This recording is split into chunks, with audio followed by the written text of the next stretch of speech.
Hello and welcome students, Gyanjyoti coaching সেন্টারের পক্ষ থেকে তোমাদের সকলকে আরও একবার স্বাগত। আজকে কিন্তু আমি তোমাদের মেজর এডুকেশনের পেপার 5 যেটা আছে সেটা নিয়েই কিন্তু আজকে আমার আলোচনার বিষয়। আমি এর আগে পেপার 3 এবং পেপার 4 কিন্তু আলোচনা করে দিয়েছি এবং আশা করছি পেপার 3 এবং পেপার 4 নিয়ে কিন্তু তোমাদের আর কোনো কনফিউশন নেই সিলেবাসটা নিয়ে, ঠিক আছে? তো আজকে কিন্তু আমি পেপার 5টা আলোচনা করব এবং এর আলোচনা করার আগে আমি তোমাদের একটু বলে নিতে চাই, তোমরা যারা এই সেমিস্টারে আমাদের জ্ঞানজ্যোতি কোচিং সেন্টারের সাথে যুক্ত হতে চাইছো তাদের সকলকে ওয়েলকাম। এবং আমাদের সাথে সরাসরি যুক্ত হওয়ার জন্য তোমাদেরকে কর্নারে দেওয়া দুটি নাম্বারের মধ্যে যে কোনো একটি নাম্বারে কিন্তু কল করে নিতে হবে। এই নাম্বার দুটি হলো আমাদের জ্ঞানজ্যোতি কোচিং সেন্টারের অফিসিয়াল হেল্পলাইন নাম্বার। আমি নাম্বার দুটো একটু বলে দিচ্ছি: 6295916282, 7076398606। ঠিক আছে, এই দুটি নাম্বারের মধ্যে যে কোনো একটি নাম্বারে কিন্তু তোমরা কল করে নিতে পারো এবং তোমাদের কোর্স ফি রিলেটেড যা কিছু কোয়ারিজ আছে সমস্তটাই কিন্তু তোমরা এই নাম্বারে কল করলে তার সলিউশন কিন্তু পেয়ে যাবে। কথা না বাড়িয়ে আমি কিন্তু একেবারে আজকের যে আলোচনার বিষয় আছে সেটা চলে আসছি।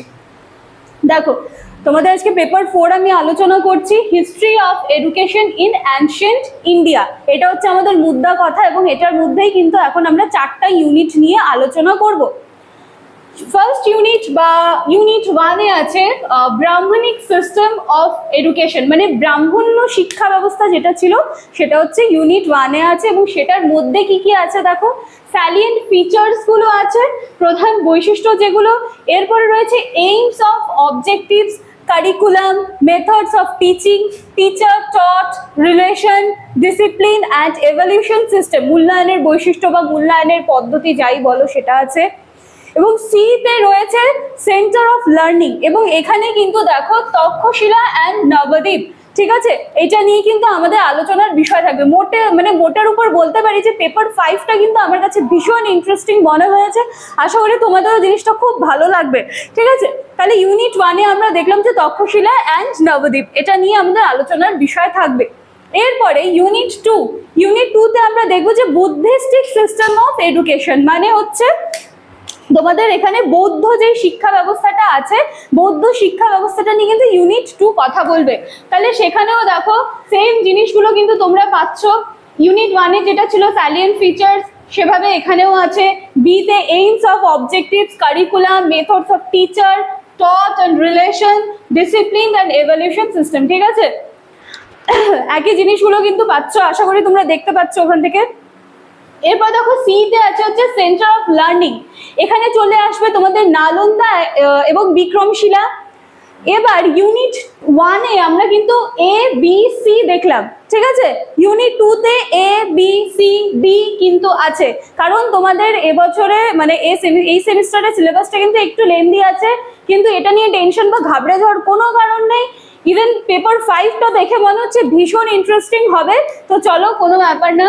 সিতে আছে সেন্টার অফ লার্নিং এবং এটার মধ্যে তোমরা নালন্দা, বিক্রমশিলা এই সমস্ত কিছু আমরা কভার করব।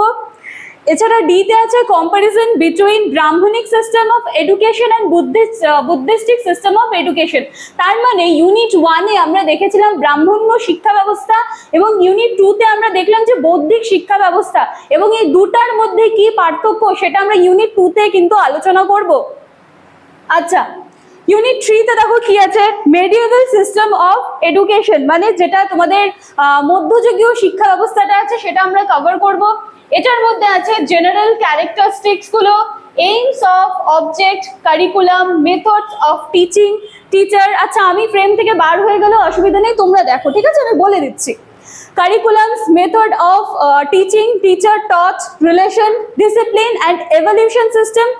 সিতে রয়েছে কন্ট্রিবিউশন অফ আকবর এবং ডিতে রয়েছে সেন্টার অফ লার্নিং এবং এটার মধ্যে রয়েছে ফতেহপুর সিক্রি অ্যান্ড দিল্লি।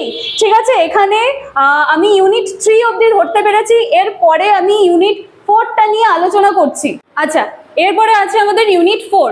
ইউনিট 4 এ আছে women and vocational education in ancient and medieval India.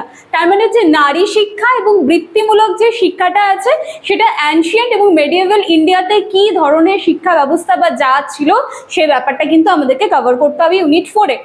এইবারে দেখো এখানটায় আছে হচ্ছে এতে আছে এ বি সি ডি। এতে আছে women's education in ancient India, ঠিক আছে, মানে মহিলাদের যেই শিক্ষা ব্যবস্থাটা ছিল বা যে ধরনের শিক্ষাটা সেই সময় এনশিয়েন্ট ইন্ডিয়াতে দেওয়া হতো, তো সেই ব্যাপারটা কভার করতে হবে।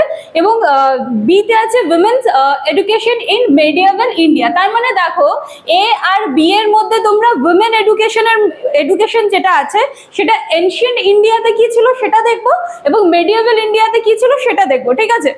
এবং সি এবং ডিতে দেখবো আমরা ভোকেশনাল এডুকেশন, মানে বৃত্তিমূলক শিক্ষাটা এনশিয়েন্ট ইন্ডিয়াতে কেমন ছিল, এবং ভোকেশনাল এডুকেশনটা মেডিয়েভাল ইন্ডিয়াতে কি ছিল সেটাই কিন্তু আমাদেরকে ইউনিট 4-এ কভার করতে হবে। কারণ ইউনিট 4-এর মানে যেই মোট কথা যেটা আছে বা মেইন যেই বিষয়টা আছে যেটা নিয়ে আমরা আলোচনা করব, সেখানে কিন্তু বলেই দেওয়া আছে যে women and vocational education in ancient and medieval India. তো এর সাথে সাথে কিন্তু তোমাদের মেজর এডুকেশনের পেপার 5-এর সিলেবাস শেষ হয়ে যাচ্ছে। যত তাড়াতাড়ি সম্ভব আমি প্রত্যেকটা পেপারের টপিক নিয়ে কিন্তু ক্লাস শুরু করব, আমাদের সাথে থেকো। আমি আবারও বলবো, এই আগের সেমিস্টারে তোমরা যেভাবে জ্ঞানজ্যোতি কোচিং সেন্টারকে সাপোর্ট করেছিলে, আমাদের পাশে থেকেছিলে, এইবারও আমি আশা করব যে ততটাই মানে তোমাদের সাপোর্ট যেন আমরা পাই আমাদের সাথে থেকে, এবং আমরা অবশ্যই তোমাদের সাথে আছি প্রত্যেকটা মুহূর্তের জন্য। চলো, এর সাথে সাথে কিন্তু তোমাদের পেপার 5-এর সিলেবাস আজকে আমি আলোচনা করে দিলাম। আশা করছি আজকের ভিডিওটি ভালো লাগবে। ভালো লাগলে লাইক, কমেন্ট, শেয়ার, সাবস্ক্রাইবের কথা কিন্তু ভুলবে না। চলো, দেখা হচ্ছে পরবর্তী ক্লাসে। Thank you.